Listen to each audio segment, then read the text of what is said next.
మన మీద నిప్పులు కక్కుతూ ఉన్న బంగ్లాదేశ్ ఇప్పుడు పూర్తిగా ఇరుక్కుపోయింది. మనతో శత్రుత్వం పెట్టుకోవాలని చూసి ఇప్పుడు అడ్డంగా బుక్ అయింది. మనకంటే ముందు మరో దేశం బంగ్లాదేశ్కి వణుకు పుట్టిస్తుంది. బంగ్లాదేశ్లో చట్గ్రామ్ అనే ప్రాంతం ఉంది. ఆ ఏరియాని ఇప్పుడు అరకన్ ఆర్మీ కంట్రోల్ చేయడానికి ట్రై చేస్తూ ఉంది. ఒకరు కాదు, ఇద్దరు కాదు, ఏకంగా 40,000 మంది బంగ్లాదేశ్ మీద దాడికి దిగారు. అసలు ఈ అరకన్ సైన్యం అంటే ఏంటి? బంగ్లాదేశ్ని ఆక్రమించడానికి ప్రయత్నిస్తున్న ఆ దేశం ఎక్కడ ఉంది? ఇలాంటి వివరాలన్నీ ఈ వీడియోలో తెలుసుకుందాం. అంతకంటే ముందు మీరు మా ఛానల్ సబ్స్క్రైబ్ చేసుకోకపోతే వెంటనే సబ్స్క్రైబ్ చేసుకోండి. ఎన్ని సంబంధాలు వచ్చినా పెళ్లి ముడి పడడం లేదా? అనారోగ్యంతో బాధపడుతున్నారా? నిత్యం సమస్యలతో సతమతమవుతున్నారా? అయితే ఒక్కసారి రుద్రవర్మ గురూజీ గారిని సంప్రదించండి. విద్య, ఉద్యోగం, వ్యాపారం, ప్రేమ, పెళ్లి, సంతానం, భార్యాభర్తల సమస్యలు, ఇలా మీ ప్రతి సమస్యకు 100% పరిష్కారం చూపబడును. చెడు ప్రయోగాలకు నివారణ చేయుట మా ప్రత్యేకత. స్త్రీ పురుష వశీకరణం చేయబడును. అన్ని సమస్యలకు ఫోన్ ద్వారానే పరిష్కారం చెప్పబడును. రుద్రశంకర జ్యోతిష నెలల క్రితం బంగ్లాదేశ్లో రిజర్వేషన్ల మీద స్టూడెంట్స్ నిరసనలు, ఆందోళనలు చేశారు. అవి హింసాత్మకంగా మారడంతో ఎంతోమంది ప్రాణాలు కోల్పోయారు. దాంతో షేక్ హసీనా తన పదవికి రాజీనామా చేసింది. ఆ తర్వాత ఆమె దేశం విడిచి భారతదేశానికి వచ్చి ఆశ్రయం పొందుతూ ఉంది. ఆమె ఈ విధంగా రాజీనామా చేయడంతో బంగ్లాలో అవామీ లీగ్ ప్రభుత్వం పడిపోయింది. ప్రస్తుతం మహ్మద్ యూనస్ లీడర్షిప్లో ఒక తాత్కాలిక ప్రభుత్వం ఏర్పడింది. ఇదంతా గతంలో జరిగిన విషయం. మన దేశంలో షేక్ హసీనాకు ఆశ్రయం ఇస్తున్నామనో లేక బంగ్లాదేశ్లో ఇస్లామిక్ వాదులు బాగా పెరిగిపోవడం వల్లనో తెలియదు, కానీ బంగ్లాదేశ్ మన మీద విషం కక్కుతూ ఉంది. అయితే ఈ దేశానికి కేవలం మనమే కాదు, పొరుగున ఉన్న మయన్మార్ కూడా ఒక శత్రు దేశం. గతంలో మయన్మార్ నుండి బంగ్లాదేశ్కి పారిపోతూ ఉన్న రోహింగ్యాల మీద డ్రోన్లతో దాడులు చేశారు. ఇందులో 200 మంది చనిపోయారు. నాఫ్ నది గుండా బంగ్లాదేశ్లోకి ప్రవేశించేందుకు వాళ్ళు ట్రై చేస్తూ ఉంటే వాళ్ళ మీద దాడి జరిగింది. ముఖ్యంగా రాఖైన్ రాష్ట్రంలో జరిగిన అత్యంత ఘోరమైన దాడిగా దీనిని చెప్పుకుంటూ ఉంటారు. ఇంతకీ బంగ్లాదేశ్కి మయన్మార్కి మధ్య గొడవేంటి?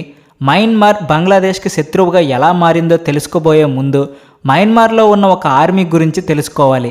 అది అరకన్ ఆర్మీ. మయన్మార్ గవర్నమెంట్కి వ్యతిరేకంగా ఒక ప్రత్యర్థి సైన్యం ఉంది.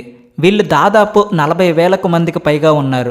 అంటే గవర్నమెంట్కు వ్యతిరేకంగా ఈ ఆర్మీ పనిచేస్తూ ఉంటుంది. వీళ్ళు 40,000కు పైగా ఉన్నారు.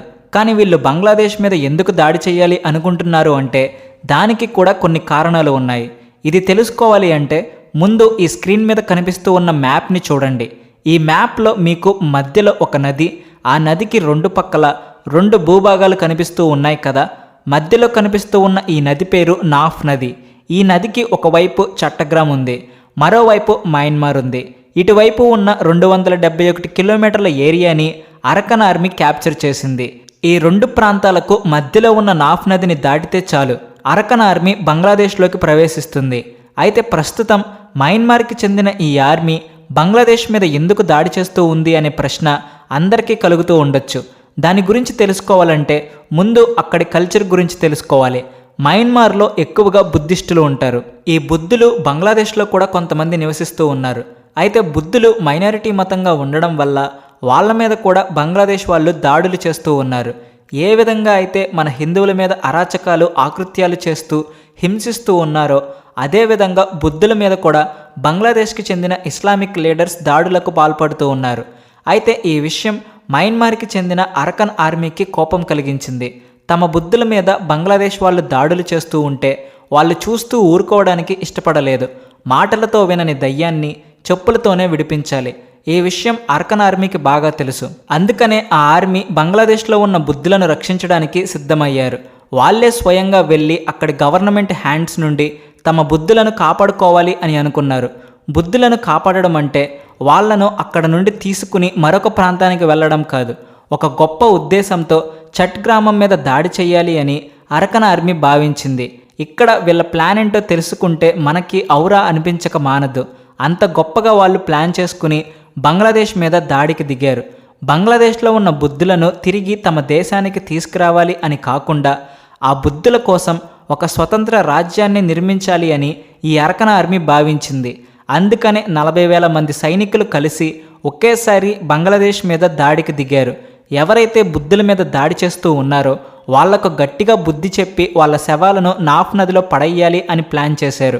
ఇంకొకరు ఎవరూ కూడా తమ బుద్ధుల మీద చెయ్యి వెయ్యాలి అంటే భయపడేలా బుద్ధి చెప్పాలి అని అనుకున్నారు. ఆ చట్ గ్రామాన్ని పూర్తిగా బుద్ధుల కోసమే ఒక స్వతంత్ర రాజ్యంగా మార్చాలి అని కూడా అరకన్ ఆర్మీ ప్లాన్ వేశారు. ఇక్కడ చాలామందికి వచ్చే సందేహం ఏంటంటే అరకన్ ఆర్మీ బార్డర్ దగ్గర ఉంది కాబట్టి మయన్మార్ గవర్నమెంట్ తన ఆర్మీతో వీళ్ళ మీద ఎందుకు దాడి చేయట్లేదు అని మనకు అనిపించవచ్చు. కానీ అరకన్ ఆర్మీని ఎదిరించడం మయన్మార్ ఆర్మీకి కూడా సాధ్యం కాదు. బార్డర్ దగ్గర ఉన్న 271 కిలోమీటర్ల ఏరియాని కూడా అరకన్ ఆర్మీ మయన్మార్ మిలిటరీతో పోరాటం చేసి సాధించింది. ఒకప్పుడు బర్మాగా పిలుచుకునే మయన్మార్ మిలిటరీ కూడా ఇప్పుడు ఏమీ చేయలేకపోతుంది. బంగ్లాదేశ్ ఇప్పుడు 2 వైపులా కూడా ఇరుక్కుపోయింది. అది ఎలాగో చెప్పుకుందాం.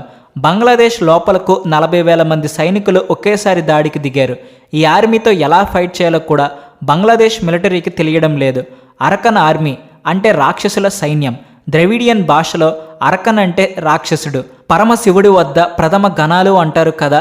వీళ్లను కూడా ఒక రకమైన రాక్షసులుగా చెప్పుకునే వాళ్ళు చాలామంది ఉంటారు. దుష్ట శిక్షణ శిష్ట రక్షణ అన్నట్టు ఈ ఆర్మీ తమ బుద్ధుల మీద దాడి చేస్తున్న బంగ్లాదేశ్కి చుక్కలు చూపిస్తూ ఉన్నారు. మరోవైపు బంగ్లాదేశ్ మన భారతదేశంలో రిలేషన్స్ దెబ్బతీసుకుంది. షేక్ హసీనా ప్రభుత్వం గద్దె దిగిన తర్వాత ఒక ఇంట్రెస్టింగ్ విషయం చోటు చేసుకుంది. అదేంటో చెబితే మీరు ఖచ్చితంగా షాక్ అవుతారు.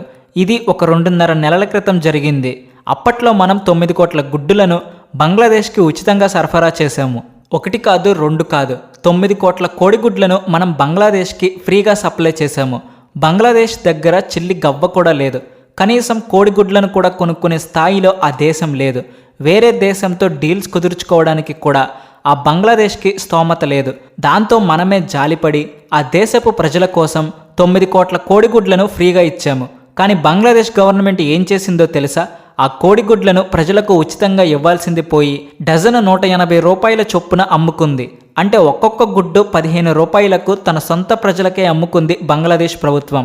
నిజానికి ఆ గుడ్లు బంగ్లాదేశ్కి ఉచితంగా మనం సప్లై చేశాము. ఇదేదో మేము కల్పించి చెబుతున్న న్యూస్ కాదు. ఒకసారి మీరు ఇంటర్నెట్లో గూగుల్ చేసి చూస్తే ఈ టాపిక్ మీద ఎన్నో ఆర్టికల్స్ మీకు కనిపిస్తాయి.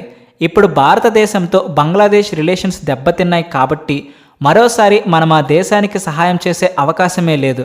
మరోవైపు అరకన్ ఆర్మీ బంగ్లాదేశ్ పేక మీద కత్తిలాగా కూర్చుంది. ఫైనాన్షియల్గా మిలిటరీ కండిషన్స్ పరంగా కూడా బంగ్లాదేశ్ పూర్తిగా ఇరుక్కుంది.